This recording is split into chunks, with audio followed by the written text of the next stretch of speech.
The British Empire knew Somalis were the most intelligent.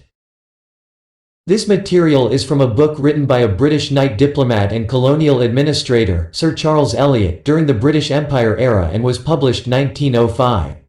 He served Great Britain in Morocco, Turkey, Russia, Hong Kong, East Africa Protectorate and many places. He said, "The future of the Somali race is to my mind one of the most interesting and difficult of the problems presented by East Africa. For the present, I advise that we leave them alone, or at least avoid as far as possible the task of attacking them in their own territory.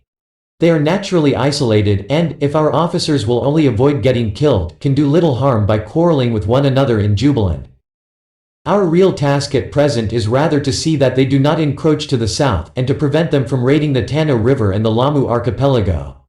But we can hardly avoid in the future the further task of making a permanent settlement in Jubaland, and the delimitation of the Abyssinian, meaning stop Somali region expansion, frontier may perhaps precipitate that settlement. Certainly to be desired that we should utilize the Somalis. There can be no doubt that they are the most intelligent race in the Protectorate,